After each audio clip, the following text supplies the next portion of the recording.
Good guys, I'm back, and today's video we're going to be learning how to do pull-ups. But before we get on to all of it, I just want to apologize for being on and off for so long. It's been weeks since I uploaded that video, and it's December right now, 2024. Only weeks away from 2025, and I can't waste this ample time I have left to better myself, because I don't know, but if I'm not able to start up what I'm doing now, I'm going to enter 2025 and be as good as dead. Because I want to be able to support myself and be able to, finish for myself at the age of 18 and not be hopeless. Not saying that you guys are hopeless if you don't try and try and get yourself a living at the age of 18. Not saying that you have to, but I want to be able to support myself and be able to live competently after my teenage years as soon as possible. So the best way to do that is to aim for an early age, like 18, 19, 20. So yeah, I need to lock in now or I'm doomed. So either way, out of the video, let's get into this. So if you want to learn pull-ups, or not learn, but learn how to do them, first thing you need to know is correct anatomical position. And this exercise will show you how it's done. So, strong core, strong back.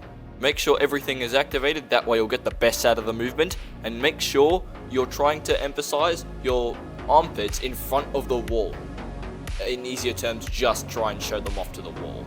And that way, you'll automatically have your shoulder blades go down and back, just like that, which will help you get through the reps. And also help you get in at correct anatomical position for a pull-up. Another exercise you can use to help you out: negative pull-ups. Remember the tips I said earlier: strong back, strong core. Make sure you're keeping a strong core, otherwise everything will leak out and you'll start losing energy very quickly. It's important to keep a slow tempo for this exercise and already know how to do it, because it actually requires the strength to do one pull-up in order to do this exercise. So, remember what I said earlier, keep everything in good succession. Strong back, strong core, and as an example showing you up here, jump up to the top and make sure you fight the negative on the way down, and that way you'll be training for literally half the movement. Therefore, when you get to that point, you won't lose momentum as easily. Alright, so the two variations I showed you just now, two different variations of a negative pull-up. The first variation is just a slow tempo version of pull-ups, but because people are watching this video and they can't do a pull-up, it will be useless for them until they can. So the jumping negative is much better for them. And if you're watching the video right now and you're one of those people, take that and then take the negative pull-up later.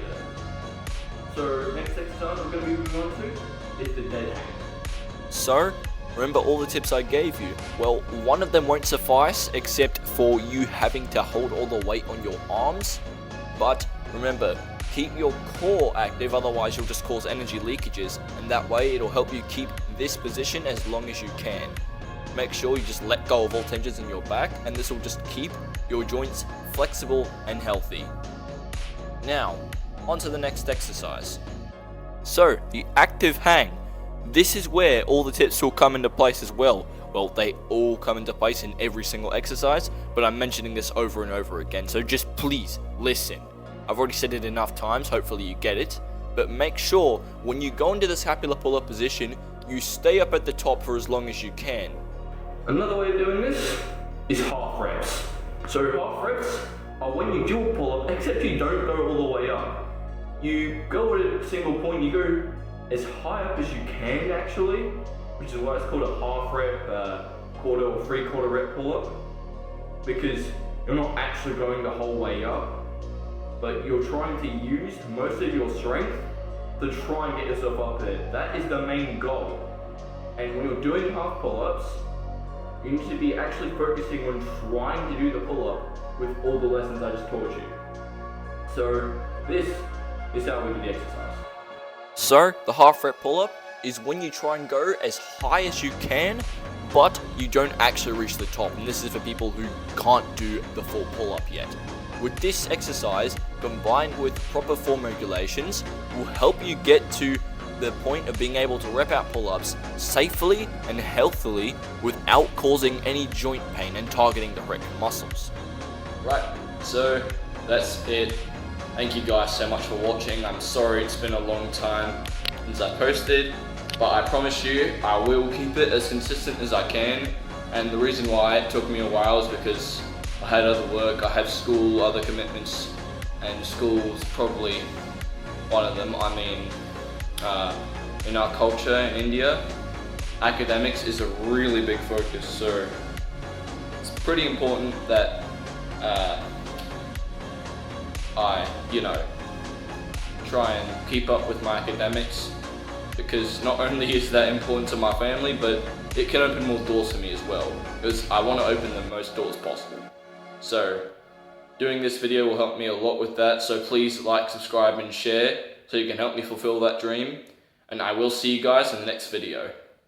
Also guys, I'm sorry for all the technical difficulties, and please know that my height is a huge obstacle with this bar of mine. Peace out.